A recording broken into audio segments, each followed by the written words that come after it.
Thanks, everyone, for joining in.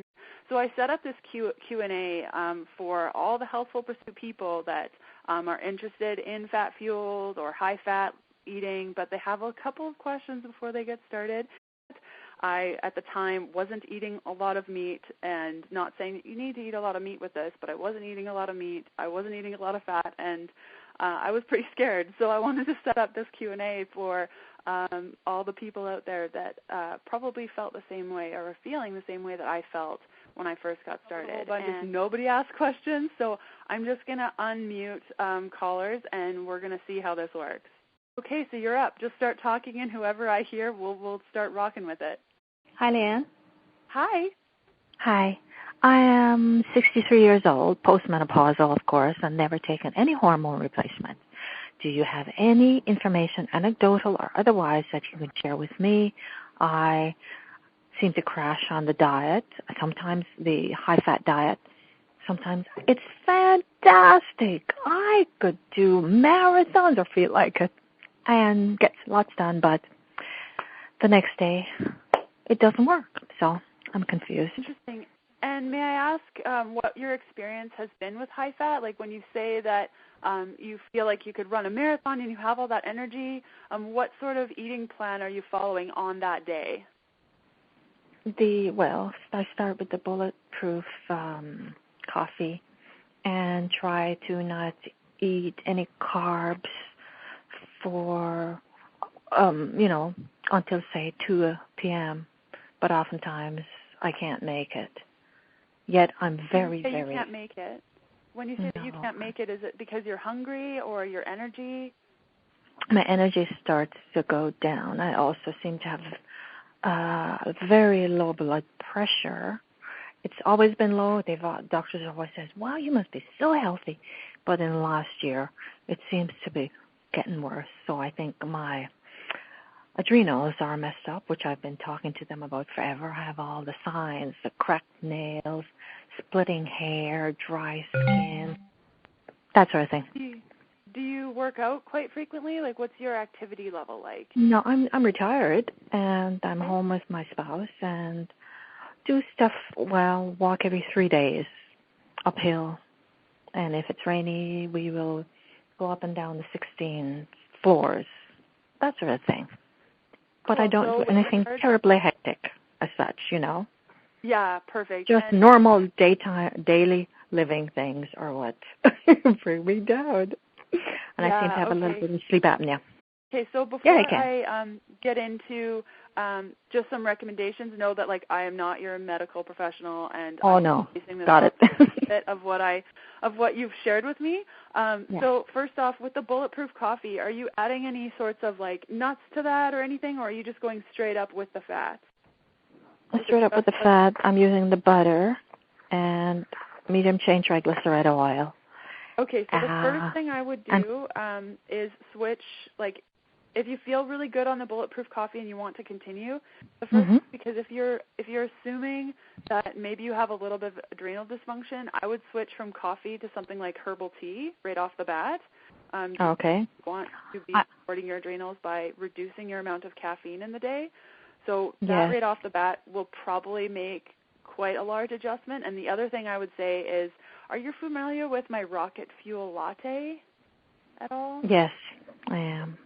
So I would even try over the next couple of days, maybe try that a couple of times and see how that resonates with you, only because if you're saying that your energy goes down and you're having your Rocket Fuel latte and, your bulletproof coffee now and your energy is going down, and maybe right after that bulletproof coffee you're feeling like on top of the world, but then after it just starts draining, it could just be that just the fats is sending the wrong signal to our body, and you need just a little bit of protein and a little bit of carbs to hold you over. So I would say perhaps try that for 3 days, and if you're still feeling like your energy is going down, I would say, just because adrenals are a concern for you, I would just start having a regular breakfast, maybe once, maybe up to 3 times a week, and just see how that goes for you.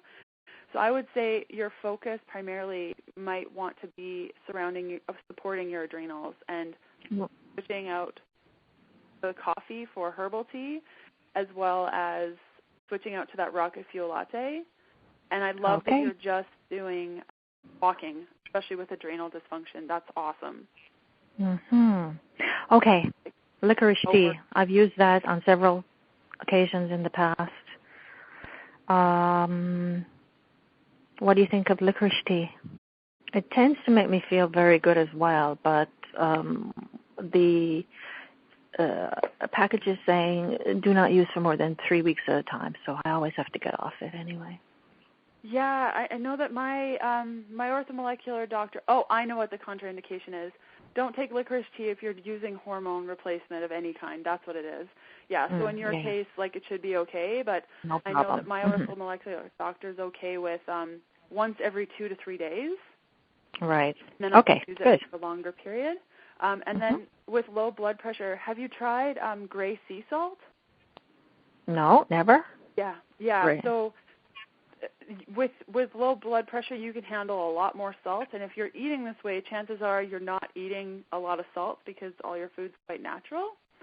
So I would. I use both kinds of salt. I cook with regular salt and then add sea salt once in a while. Yeah. So, add until your heart's content is usually what I say for my clients that are having low blood pressure, because I have extremely low blood pressure as well, and the only thing that I can do to manage it is, a lot of salt. So gray sea salt on food and Himalayan rock salt in water, because I find you can drink more of it.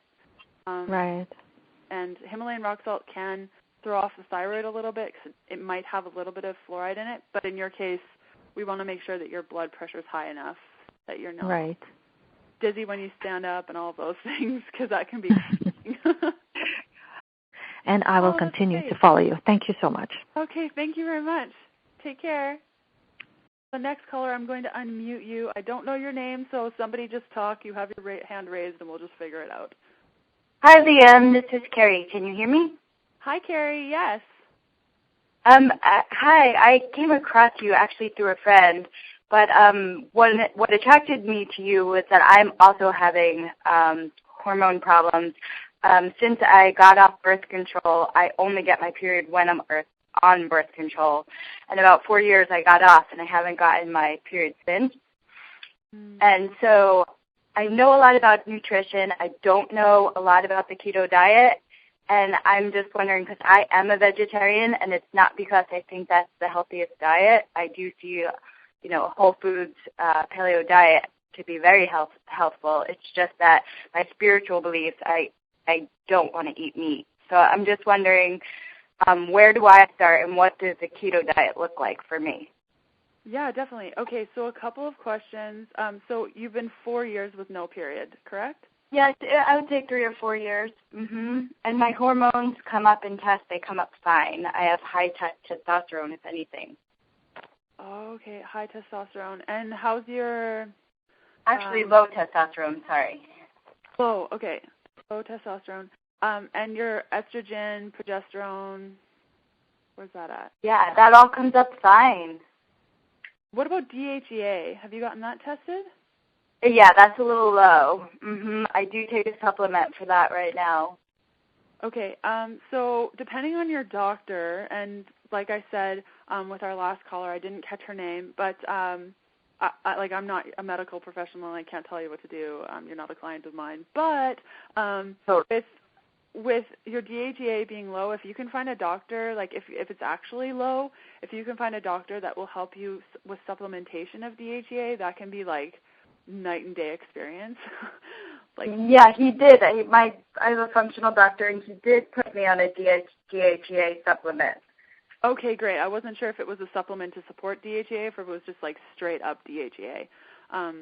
So that's good. And then, so vegetarian, and yeah, totally, I agree with you. If you're eating food that isn't making you feel good spiritually, that can be an issue. So I'm not going to tell you to eat meat or change what you're doing. Do you eat eggs Yes, I do. I used to be a strict vegetarian, but I've loosened it. So now I do eat eggs and sometimes dairy. Once a week I'll have some Greek yogurt. And I also do once or twice a week I'll do salmon or sardines or something like that. Okay. I think like the big piece, especially when it comes to amenorrhea, like the loss of period, is that the less rules you feel around situations, the better. So, I mean, in your case, it's about structuring your eating style in a way that becomes quite effortless and you don't need to think about it. And so I would think, you know, for you is what your keto would look like is probably because you're healing from an imbalance, and I'm going to sound like a broken record at the end of this call, but because you're healing from an imbalance, I wouldn't recommend going towards things like intermittent fasting or, you know, those rocket fuel lattes for too long. I mean, the great thing about keto is if you are busy or something, like today I haven't had breakfast because there was this call and I didn't want to, like, be eating and then be nervous and all the things, so I just didn't eat and I'm fine. But it's very rare that I will do that just because I'm healing from imbalance. So I would say your keto would probably look like breakfast, lunch, dinner. Yep. And in Fat Fueled, I have like top-down plates where it shows you how to structure your plate so that you don't need to count macros, because that can make us crazy, especially when it comes to amenorrhea. And depending on your past, I'm finding that a lot of women that struggle with amenorrhea usually have, and it's not all, I'm painting with a wide brush, but usually have some sort of like body image issues from the past. And maybe I don't have body image issues, but I do have like orthorexia tendencies, like the controlling of what I input in my body. So you're absolutely right on that. Yeah. So have you been diagnosed with hypothalamic amenorrhea? I haven't been diagnosed. I think I should be, but I haven't been officially diagnosed. Yeah. So we could just assume that, like, if you have that more orthorexic attitude towards food, and it's quite easy for you to slide into those spaces. Probably, I imagine, like the hypothalamus, this record that plays in our brain, and every time we have like an impure thought about our bodies or our food, it like makes a scratch in the record. So every time that record goes around, that needle goes around the record, it's going to skip at that scratch. And the more scratches we have, the more impossible it is to get, you know, to fix the record. So I think your keto is going to be just, I set the intention. You know, I would start off with a lot of education. So, you know, learning like why fat is good for you, because you need to almost support, in my opinion, you need to almost support that more orthorexic side of things and be like, okay, here's all the information, here's all the facts.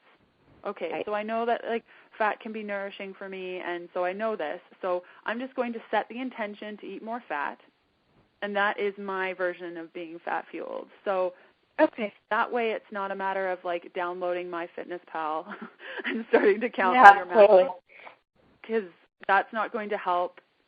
The fact that your hormones, I mean, low testosterone, okay, like that can be boosted up a little bit, DHEA, you're being supported by that.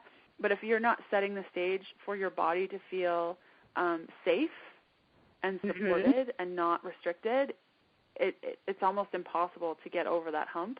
And it wasn't until, like, gosh, I can remember, like, the moment I was just like, okay, like, enough's enough. I'm just going to set the intention to eat low-carb, high-fat.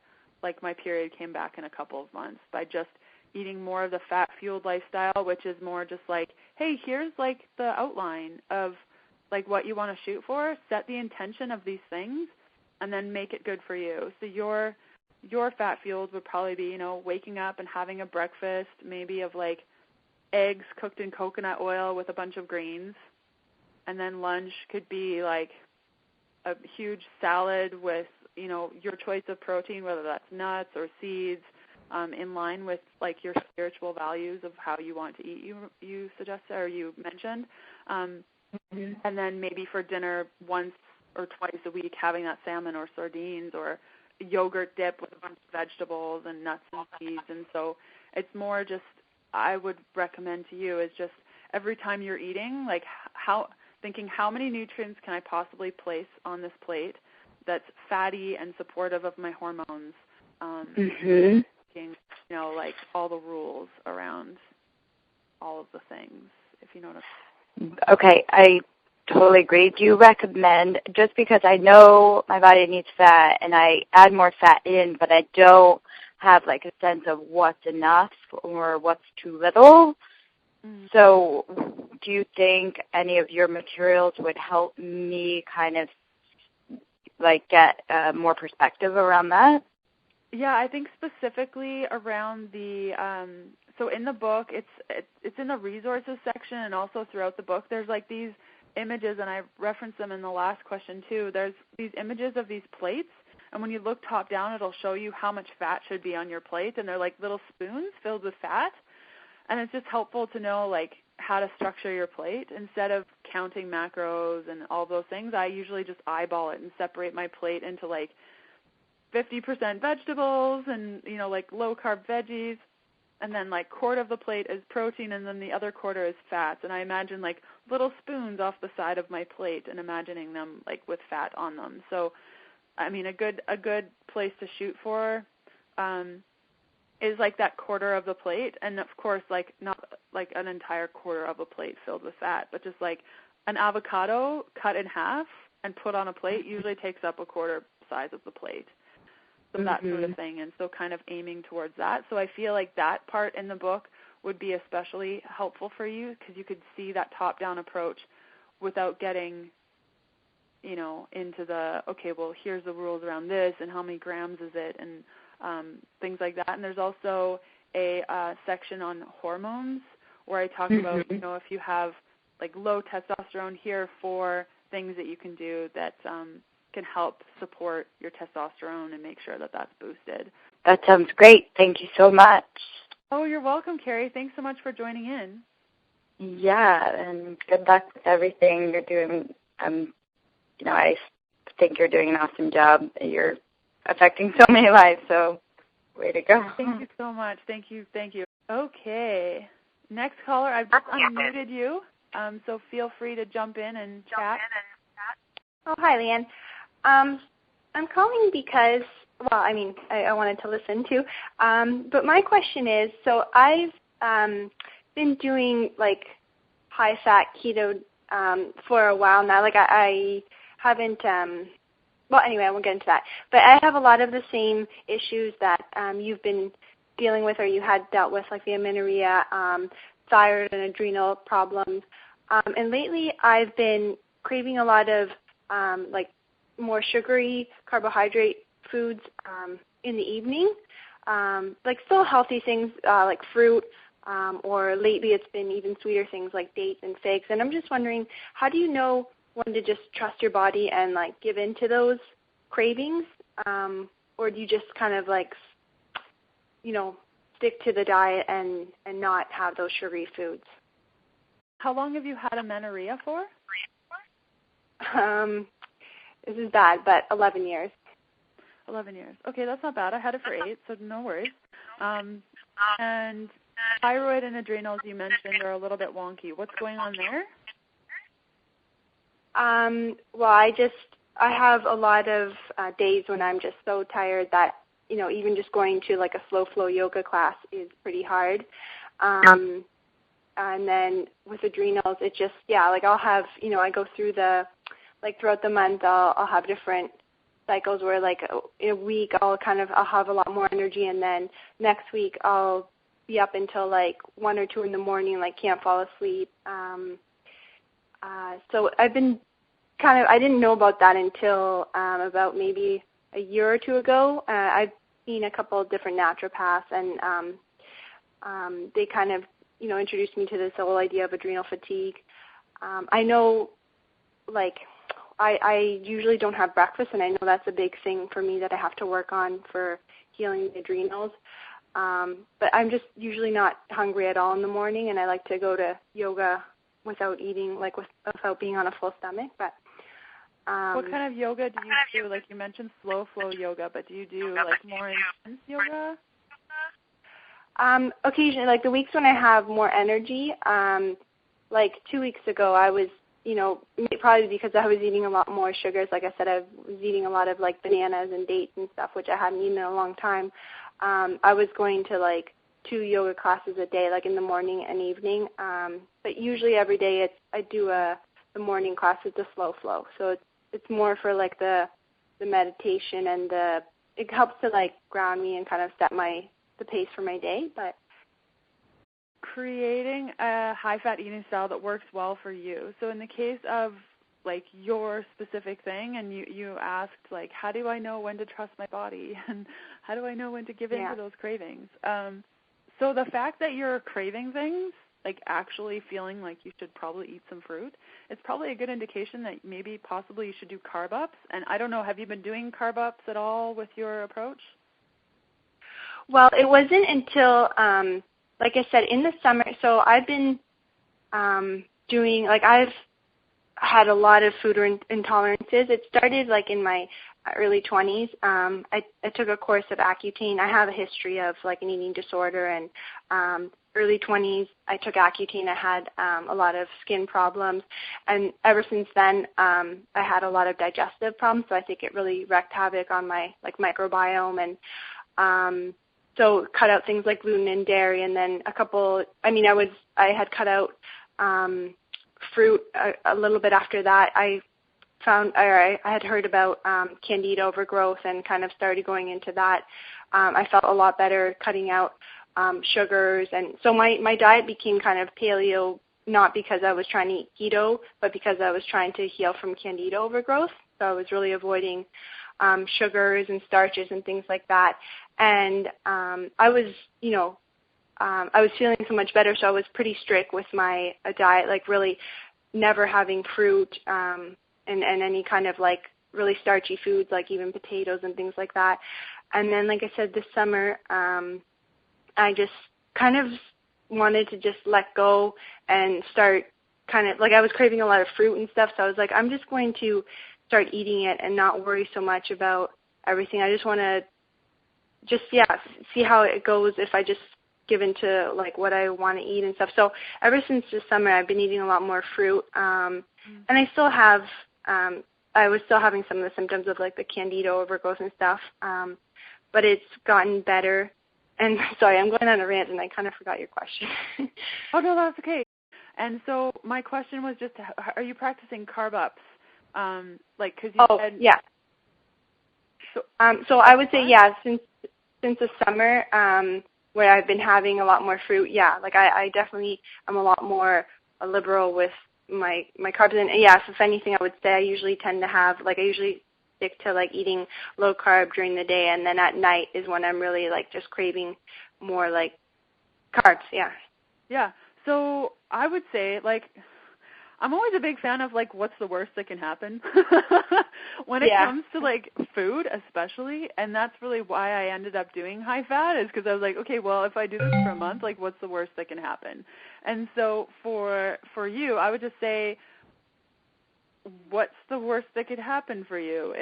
If you end up, if you're doing low carb, high fat throughout the day, and then you're craving carbs at night, have the carbs. And do that, like whenever you're craving carbs, just have the carbs at night. Try that for like a week, and I would keep, like I always recommend my clients keep a journal, and it's sort of like a food diary, but not really. You're just writing down like what happened in the day, what foods that you ate that made you feel really good, what foods you ate that didn't make you feel good, and then you can kind of keep track of it that way. Because you have a history of an eating disorder, my recommendation to you would be like, do not track with like MyFitnessPal and like stay away from that sort of stuff. And that's why like in Fat Fueled, I was very conscious to the fact that we needed to start a conversation around how to make this eating style work for people that don't want to get crazy with their food. And so because you're dealing with possible adrenal dysfunction, thyroid irregularities, amenorrhea for 11 years. Like, there's a lot going on where we need to support. So very similar to Carrie in our last question was, when you look at your plate, think, how many nutrients can I possibly put on this plate without stuffing myself, like, to the moon? And so it's like lots of greens and those sorts of things, and that can still be very fat-fueled, but it's the thing about keto, and the thing that gets really confused about this whole thing, is you don't necessarily have to be in that ketogenic state where you're registering ketones in order to benefit from a high-fat eating style. And so maybe you're registering 0.2 or 1 or somewhere along those lines. It doesn't mean that you're not benefiting. And the most important thing to you right now is healing the inner workings. Like what you're dealing with is more of an inside job, and healing the inner workings so that your outer workings can feel supported. So ways that you can do that is like, if you're craving those things at night, that's a beautiful time to have carbohydrates, especially for your thyroid, adrenals, sex hormones. And I have clients, like in Fat Fueled, I talk about 3 different profiles for eating this way. So the first one is like full keto, which is very similar to like the keto that you hear everyone talk about, but there's carb ups once a week. And then there's the fat adapted, the adapted fat burner profile. So this is where you become adapted for 10 days or so your body knows how to burn fat, but then you're doing carb ups every night. And then there's a daily fat burner, which is where you might fit into, where, if you have a lot of imbalances going on and you need to support your body, you can have your low-carb, high-fat all throughout the day, and then at night you carb up every night. Like anytime you're feeling like you need carbs, that's when you're having it. And, like, what's the worst that can happen? You do that for 2 weeks and you don't feel good? Okay, well, now that doesn't feel so good for me. Why don't I try every 3 days? So know that nothing is set in stone to what you need to do. It can always switch up. And I would say in regards to the fact that, you said you have weeks where you can't fall asleep and then you have weeks where you're really tired, it's almost a good sign. And I know from my experience, the months leading up to when I got my first period after 8 years of amenorrhea, I was getting those cycles, and it was happening like a cycle would. Like I'd get really tired every 3 weeks, and then I'd have so much energy I wouldn't fall asleep. And then it was almost like my body trying to figure out what was happening. So you can support that by making sure that you're going out in the sun in the morning, like going for a walk in the morning in the sun, or getting a sunlight lamp so your body knows, okay, it's daytime, so it's time to wake up. And then getting a pair of blue blocking glasses. I reviewed one pair. They're like $35 on my What Leanne Loves video a couple weeks ago, and putting those on as soon as the sun goes down, so it starts to train your body to know like when it's time to wake up, when it's time to sleep, and just supporting yourself that way. Is that helpful at all, any of that? Oh, yeah, it's all very helpful. I'm very thankful for all this information. And, yeah, like I said, especially lately, like it's the videos you've been posting, and they've really just inspired me. I'm like, okay, well, if she can do this, then so can I. And some days I feel really frustrated, and then just it's hard. And actually, that's another question I wanted to ask you. Well, it's not so much about the Fat Fueled, and maybe I could email to you because I don't want to take up other listeners' opportunities, but just figuring out like how to go about finding someone to work with to help deal with the underlying issues like the adrenal and the thyroid, like how to maybe help support those things in the healing process. But you don't have to touch on that now. I can email you or something. Yeah, you bet. So if you already have a copy of my program Fat Fueled, there's a ton in there about healing thyroid, adrenals, amenorrhea, hormones, like that. I base the program all off that. So if you grab that, that'll definitely be a good starting point. And yeah, if you want to email me, I can send you some steps on how to find a practitioner. But for anyone wondering, I've had a lot of success with orthomolecular doctors. I've worked with a couple here, and they're just phenomenal because they're medical doctors, and they are like a merge between a naturopath and a medical doctor. And so that might be helpful for anyone that's really struggling with their current medical situation. But yeah, if you have any more like questions like that, feel free to email me. And in regards to amenorrhea, I'm actually coming up with I don't really know what it's going to look like yet, but it's like a resource guide sort of for amenorrhea.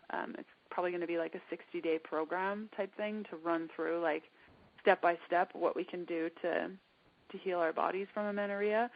Without getting on birth control again, because I don't believe that that's healing anything, but that's just my personal opinion. So I hope that's helpful, and if you have any more questions, just feel free to email me. Okay, thank you so much, Leanne. Honestly, you're welcome. Have a good Saturday. Thanks, you too. Bye. Next question, let's see. Okay, I don't know your name, so feel free to talk, and we'll figure it out as we go. Hello? Hi. Hi, Leanne. This is Lori. How are you? Hi, Lori. I'm great. How are you? Great. Yeah. Can you offer any tips or advice for those of us that really struggle to lose weight no matter what diet we try? And I even previously tried keto and didn't have any good results. So is there something I may have been doing wrong, or what suggestion do you have? Yeah, you bet. So do you know if you have any imbalances of any kind? Like, do you get a regular cycle? I'm post-menopause. I'm on bioidentical hormones and probably have, slower, low-functioning thyroid. Do you take any medications for your thyroid at all? No. You don't. No. But you know that you have a low-functioning thyroid? I think so because they tell me it tests fine, but I tend to show all the symptoms that come along with that. Mm. Now, I know when I tried keto, I felt amazing energy-wise, but I gained weight.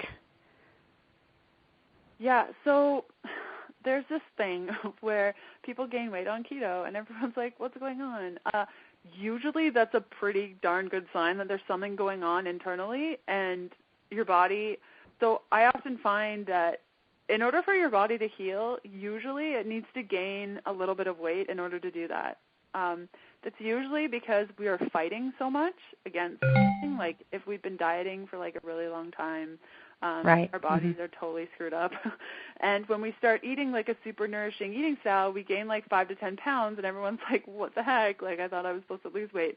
But it's almost like a reaction to you eating like a nourishing eating style. Your body's like, oh, I'm finally getting food. Yes, I'm going to store it, and it's going to be great. I'm going to do all these things. And so we follow it for like 2 to 3 weeks, and we gain weight, and we're like, oh, my gosh, this isn't working. I can't do this. And right. and we go off of it, and we're right back to where we started. So exactly. So what do you suggest that I try? Because I really wanted to make this work. Yeah, no, definitely. So I think the first step would be, like, we need to support your thyroid. If you feel like your thyroid is causing some issues, the first thing we need to do is support that. So if you have a doctor that is willing to help you with either getting on some sort of thyroid protocol, like a desiccated thyroid, and not for a long period of time, and again, like I've told all the other callers, like I'm not your medical professional. I'm a nutritionist, and I help people with this all the time, but I can't tell you what to do. These are just suggestions. All the legal jargon. But if you can find a doctor that can help prescribe some desiccated thyroid or something for you just to boost it up a little bit, like if your TSH, now these are Canadian numbers and I can't convert in my head right now, but if your TSH is over 1.4 in Canada, if it's above that, it's just that your thyroid's saying, hey, like, wake up, hello, like, let's get going, let's do some stuff. And so especially if your free T3 is low, your body, no matter what you eat, if your thyroid's displaying symptoms of imbalance, we have to correct that imbalance. So there's a bunch of suggestions in my book, Fat Fueled, about how to do that naturally. For instance, adding iodine to your water every morning, or having Brazil nuts, and there's a bunch of other things, like if it's just a mild imbalance. But if it's, if you want to get things done quickly and stuff like that, there's a natural thing called the desiccated thyroid, and that can help boost up your free T3 and lower your TSH pretty quickly. Like some of my clients are only on it for like 2 to 3 months. And it's just to be like kickstart the body, and it's just pork thyroid, so there's nothing. It's just thyroid. There's not any garbage in it. So that especially could be helpful. And usually, like, I talk a lot about the 3-legged stool in some of my videos, and talking about, like, if the thyroid's imbalanced, then the sex hormones will get imbalanced in adrenals. And so, for women that have gone through menopause or are going through menopause, their sex hormone landscape is changing. And so it's very, it's not uncommon, rather, for the adrenals and the thyroid to also be a little funky as well, because, like, things are changing in that stool. So that would be my first step, is like, let's support the thyroid either naturally, and I added a bunch of recommendations in the the program for that, or, find a doctor that's willing to do that for you and support you through that. Okay, good. And then I would say, like I've been telling all the callers, is just, as many nutrients as possible, and know that, it's really challenging, and I totally understand, because I'm going through it. I've gone through it, and I'm just at the tail end of it, is, your body will probably need to gain 5 to 10 pounds in order to become balanced. But then once you're balanced, it's so easy to lose weight because your body's balanced, and your body will just slide into that happy place because it's a natural progression, because your body's not thinking, let's lose weight right now. It's thinking oh my gosh, the thyroid's imbalanced and there's all these things happening. And so once we heal that inner part, it becomes a lot easier for our body to slide into its happy place, lose the weight that it gained while it was trying to figure itself out, and then stay at the weight that it is, quote unquote, supposed to be at, because it's not dealing with all the inner stuff. Does that make sense? It does. It makes a lot of sense. But can you do too high a fat? Because I think I was falling in that category of, I was tracking everything, and when I did not see results, I just kept upping the fat, and eventually I got to 80% fat, thinking that would work. And then, I got, like you said, I just got frustrated and just gave up on the whole thing. But instead of just listening to my intuition and what I was wanting or needing. Yeah. So I think in your case, because you weren't listening to that, maybe when you were adding that fat, you were thinking, maybe this is too much, and, I'm not really sure of this, and all that stuff. So I would listen to that. Well, I think my calories just, really increased, and I don't know that matters or not, but I think it just added a lot of extra calories. Yeah, so I hate the C word. I hate calories. Oh, I'm sorry. Yeah, no, don't apologize. No, it's nothing you need to apologize for. I'm just saying, it's sad that we think that our bodies are like a machine, that we need a specific amount of calories, and, our thoughts. Today, me talking for as long as I have, I'm probably going to eat more today. And there's no way to monitor that, but guaranteed after this, I'm going to be hungry. And so it's challenging to really gauge that. But in regards to, definitely. In regards to calories, there's more than double the amount of calories in fat than there is in other things. So oftentimes when we switch over to high fat, we think that we need that same volume, but we really don't necessarily. So right. In Fat Fueled, I talk a lot about that plate, structuring your plate. And if if you're really, really hungry, have a larger plate. And if you're medium hungry, have a smaller plate. And so I have 3 different size plates in my kitchen that I can choose from and set it up that way instead of counting things. And that's a lot more helpful, I find, than counting the calories and getting a little bit nutso about it. So if you're switching over to a high fat eating style, I would start small with just adding fat to what you normally do, and switching out the carbohydrates that you have on your plate for just a little bit more fats, and seeing how you go. And it's hard for me to say you do this, and the other thing, and it'll work just fine. Sure. You really just have to listen to your body and see how it's running. Okay, thank you. This has been really helpful. Thank you very much. Perfect. You're welcome, Lori. Yeah. Have a great weekend. Thank you. Okay, we have more questions. So I just unmuted the next caller with the raised hand. Hi, it's Michelle. Hi, Michelle. Thank you so much for doing this. I am actually at work, so I just emailed you, so ignore that one. Okay, deal. I will. Yeah, I thought I was going to hang up if I didn't get, the next spot. But I'm calling because, well, first of all, thank you very much for doing this. I really appreciate it. I am 53, so I'm postmenopausal, and I have a history of thyroid cancer. So I'm on a really high dose of thyroid meds that it actually suppresses my thyroid activity. So it's a different kind of thyroid issue. It doesn't really affect me it doesn't really affect me that much, I have to say. But I have been following, do you know who Kimberly Snyder is? I don't, no. Okay, well, she's somebody who has, she's a nutritionist. She has different books out, and she has a plant-based vegan, more of a vegan diet, and that's what I am. I'm vegan, which is why I have hesitated to follow some of your stuff because it's very meaty. Once I watched one of your videos. Oh, where I was eating like brisket for breakfast, that one? Maybe that one, and maybe one with some duck and some, I don't know. So it's not something I can do. And I don't know if the keto thing will work for me or not, but when I started doing the plant-based vegan diet, I started not having much energy. By mid-morning, I was pretty tired, and I stopped working out because I was so tired.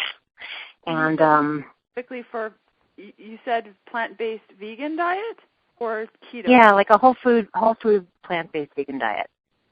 Okay, but not high fat. It wasn't. So then after a few months of that, I found you, and I decided, okay, so there's no fat in this diet. So I put fat in the diet, and that really did help. I felt better. But I also gained 10 pounds. And so now I'm trying to figure out, is there a way to do the keto so that I'm, really following what you're doing, but also be a vegan? Yeah, you bet. Have you watched my vegan ketosis video? No, I have not watched that one. There's a video that I did with a low-carb vegan that followed my keto beginning program for 30 days and did it all vegan, and she has some really awesome tips about how to be vegan and do this whole keto thing and not eat meat and feel awesome. And then also in Fat Fueled, I have I think it's almost a whole chapter.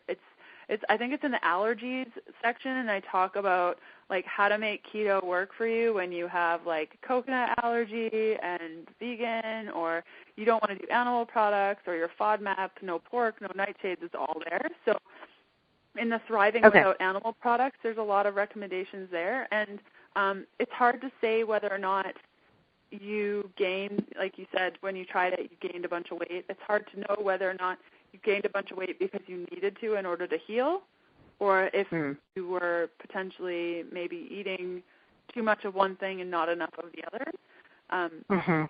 But I would say a good place to start, especially for vegans, and all the power to you about being vegan. I was vegan for 8 years and loved it immensely, and then just realized it just wasn't for me, and I was craving meat all the time. So if you feel great on it and you're not craving meat, awesome. If there comes a point where you are craving meat, definitely honor that, and if that point never comes, then that's awesome. But in your case, I would just say, since it seems like you're pretty supported in your thyroid area, that you could probably do a little bit of intermittent fasting, maybe. So by having the rocket fuel lattes, you'll notice that I use collagen in that. So for you, it would be like finding a low-carb protein powder to use instead, because the collagen is animal sourced. So you could use something like a Genuine Health fermented protein powder, and it has 1 gram of carb.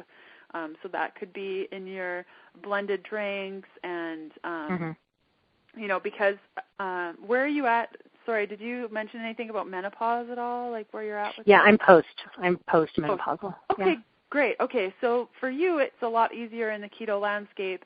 On the fat-fueled landscape, you don't have to worry too much about that area. So you can do a little bit more intermittent fasting and things like that, whereas opposed to, women in their 30s and things like that, I usually recommend not doing as much intermittent fasting. But so you can have fun with rocket fuel lattes, and those are completely vegan and totally good. Breakfast, lunch, dinner. I would say lunches and dinners, definitely look up that Google Healthful Pursuit Low-Carb Vegan, and there's a video on there. It's 45 minutes, and Joe gives so much information about vegan. Great. Yeah. I'm glad you said that, because I didn't see that. I somehow missed that one. And the intermittent fasting, is that just not eating between meals, or what is that? Yeah. So when you start to eat more fat, you find that you're not as hungry. And usually that can be either a good sign or a bad sign. If you feeling on top of the world and you have lots of energy and you're not sleeping as much and you're not hungry, usually it's a sign of an adrenal dysfunction, and you should probably look at that. But if you are eating high fat and you're hungry breakfast, lunch, and dinner and not in between, or you eat 2 meals a day and your energy is pretty stable, but you're not having that on top of the world feeling, it's just that you can go longer periods of time without eating. Because of where you're at right now, you might have more success with that than other people, but also definitely watch your thyroid and make sure that, if you're going in and your blood work is saying that your thyroid's doing some funky stuff, I would look at intermittent fasting. Like if you end up doing that throughout the fat-fueled situation, look at that and maybe think, okay, well, that's maybe not so good for my body. Okay. I would like to go ahead and get your material then, because I thought it was all going to be meaty. So now that I know there is some information that's not meaty, I think I'll go ahead and get it. So there's a whole chapter that's like dedicated to thriving without animal products, and then a meal plan. It's a pick and choose meal plan, so it's not like on Monday eat this, on Tuesday eat this. It's like here are all the options, here are all the recipes. Yeah. You get to decide what you eat based on that works just for me. the breakfast. And there's a whole section on veggies, and so I would just, like the veggies section, it's on page 200, I would just add all your vegan-based proteins to those recipes in that chapter, and you'll be set. Okay, and you have ideas for vegan-based proteins in there too? Yeah, I do, yeah. Chapter 6, I believe. It lists off all the things that you can replace it with and how to go about recipe creation. Okay, very good. Well, thank you so much. Oh, okay, bye-bye. Bye. Just got a question in my email, and it asks, how does one balance alcohol consumption with a ketogenic diet? That is an awesome question.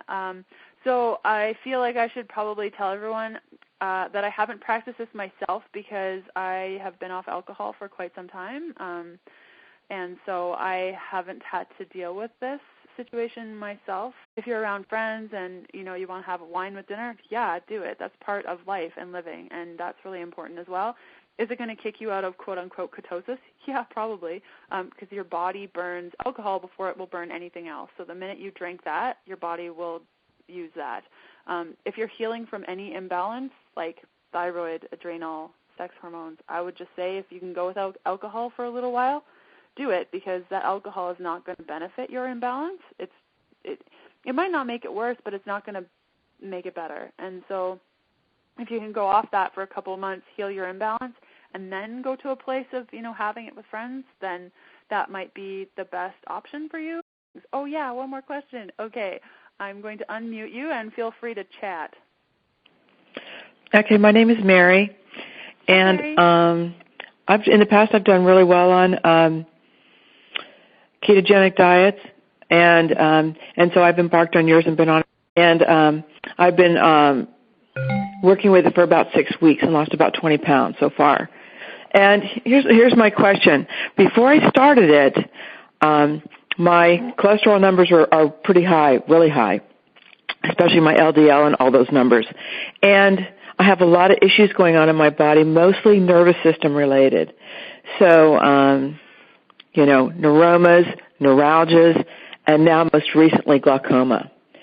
And I also have adrenal fatigue, and I'm maladapted. That's phase 4 on saliva, which means I have low cortisol in the morning and I have high cortisol at night, except when I'm under stress, then I have high cortisol in the morning also. And so I just want to make sure that I'm on the right path in terms of a ketogenic diet being the right diet for me, because I don't want to go in and have my blood work done in 4 months and have it be even higher than it is today. Yeah, definitely. I would say right off the bat, a classic ketogenic diet, no. I would say no. So that would be like extremely low carb for a really long time. I would not entertain that personally if I was in your situation. So especially with the adrenal fatigue and the stage that you're at, I would say for you, with my fat fueled program, I would follow the daily fat burner. So this is a program where, I outlined 3 different profiles in the program. So this is the third program where you're having low carb, high fat through the day, but you're having carbs every night. And it runs exactly why and how how to structure that and at what point do you eat carbs, and it outlines the types of dinners and what your outline will look like every day. I would say specifically that would probably be the route that you would want to take. Because what I've been doing, just because I'm a holistic health practitioner myself, so it's like I have all the stuff and I get to really work on it. And what I've been doing is I make a very rich green drink in the morning, and I don't drink it all in the morning because I eat eggs, but I kind of have it throughout the day. But it's charred kale and spinach, and probably about 7 cups of it. So I fill my Vitamix with it, and I do use some vegan protein in it and raw protein in it, and then I use it throughout the day, and I can manage to stay in ketosis doing that, but I feel I really need the extra green, so like I said, I've done your program for 6 weeks, and I used your first book to do it, and but I require a little bit more greens than it had in it, and I had to work from being in ketosis, and a moderately strong ketosis, and see how many greens I could eat and still stay in ketosis. Yeah, I think that's great that you're open to adapting that to fit your body. I think, and that's I do use a protein powder, but I use the protein powder because just the greens alone is a lot of carbs to put in my body, at one time without any. Have you looked at adding avocado to that smoothie at all? I have. I use chia and flax, a lot of flax, a couple tablespoons of flax. Okay. And then I usually do it with I use chai tea and MCT and coconut milk, full fat in the morning also. Okay. And the chai tea, does it have caffeine in it? No, I use rooibos. Okay, cool, awesome. So I'm decaffeinated. Totally decaffeinated, unfortunately, because I like green tea lattes, but I'm not doing that anymore. Not right since now. I got my last diagnosis. So I just want to make sure. So you would say that I should do the ketogenic, do the third program in your new book, and where I have carbs like rice, or I also do no dairy, no gluten. Yeah, me too. Yeah, the whole. All of that. No grains usually, but I do love rice, and I can do it with. I like a little bit of oatmeal and a little bit of rice.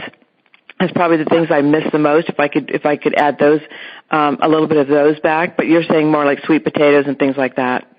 Yeah, and at night. Talk about rice, and it can be good sometimes. I always go for the white rice opposed to the brown rice, and always make sure it's organic, just because. Oh, I'm an organic girl all the way. Yeah. Okay, cool. Just the arsenic in rice is totally freakishly crazy. Yeah, it is in brown, and so what I do with that is I soak it for 24 hours before I eat it. Beautiful, yeah. So just think of the carbs that are going to give you the most nutrient bang for your buck. So more like sweet potatoes and things like that then. Exactly, like your root squashes, winter squash, sweet potatoes. You got it, yeah. So it'll be the daily fat burner, fat fueled profile that you'll want to follow. And okay, that's perfect. Because like I said, I've been on your other one and I've done well on it, but I think I do what happens to what you talked about before, and that is I get to feeling really good, and then I can't sleep at night, and that exacerbates the fact that I already have issues with sleep. Yeah, exactly. Get into a full-blown ketosis, and I just don't want to sleep. I feel really great. But then you get wore out. No, exactly, and especially in your case, you don't have space to be worn out, and your gauge is going to be, is the eating style that I'm working good for me if my sleep is awesome? If it's not, what do I need to adjust? And so the daily fat burner is going to give you enough of the carbs at night specifically for you to help improve your sleep. Perfect. That's what I needed to know. I was thinking about having a little spark session with you because it's like I definitely want it, I need this program to work for me because I have about 40 more pounds to lose. Yeah. And your workings, those pounds, it's next to impossible. So you need to get to a place where your inner body is feeling supported, so your outer body can show that support by losing the weight. Yeah. Right. Okay, perfect. Thanks so much. I really appreciate it, Leanne. Yeah, you're welcome, Mary. Totally. Yeah, I'm glad that I could help just a little bit. Yeah, that's great. Yeah, so we're good there. Oh, Kate, one more question. I will answer that. Okay, I just unmuted you. Hi, this is Sarah from Wisconsin. Sarah, hey, what's up? I'm so excited to talk to you. Oh, my gosh. Oh, my gosh. Me too. I am new to your program and fairly new to the keto. I've been kind of struggling with this for a few months. I watched your video about bulletproof coffee, and I started to implement that. The question I have is I am hungry after I drink the coffee. I would say maybe an hour after I drink the coffee, and I'm wondering if that's a bad thing or if it's because my body is adjusting. Okay, so it could be one of two things. It could be a bad thing, and it could be that your body's adjusting. Okay. So a way to know that is, like, if you're first getting going, sometimes your body's like, it's like, okay, carbs is our fuel, and carbs has been your fuel for quite some time. So when you don't have carbs, your body's like, where's the fuel at? No matter how much fat you eat, you'll still be hungry.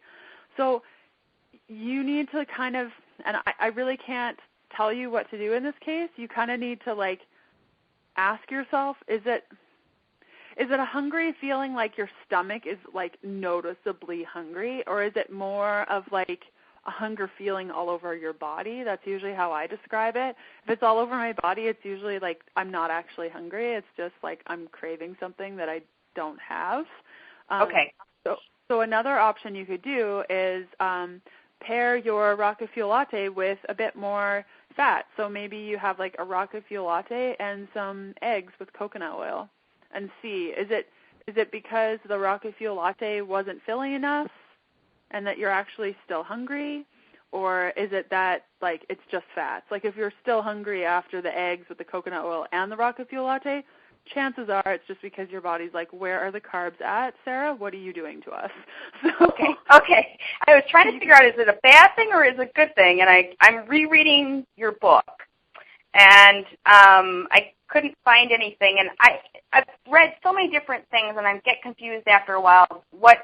Where did it come from, and what's the right thing to do? And so I'm glad I got to talk to you about that. Yeah, definitely. And just because people say that you should have these fatty drinks every day with keto, like in Fat Fueled, I talk about, like, a lot about, like, not even having the fatty drinks ever, or, like, maybe once in a while. But it doesn't have to be, like, an everyday thing, and it doesn't mean you can't be fat-fueled, especially if you have, like, a regular breakfast. So if you try that test and you're like, this still isn't working, then try and make yourself, like, an actual breakfast. Okay. Try that even until you're adapted and see how that goes. Okay. But it's not like you don't have to do one thing or the other. You can kind of switch it around and find a space that works best for you. Thank you so much for taking my call. Oh, you're welcome, Sarah. Thanks for jumping on in. Yeah, have a great day. Yeah, you too. Thanks so much for jumping on this call today with me. I hope that I answered all your questions. There was a bunch of people who didn't ask questions, but that's totally fine. I appreciate that you jumped on the call, and I hope that you got something out of all the information that I shared today. And, I look forward to more calls like this hopefully in the future. This was really fun.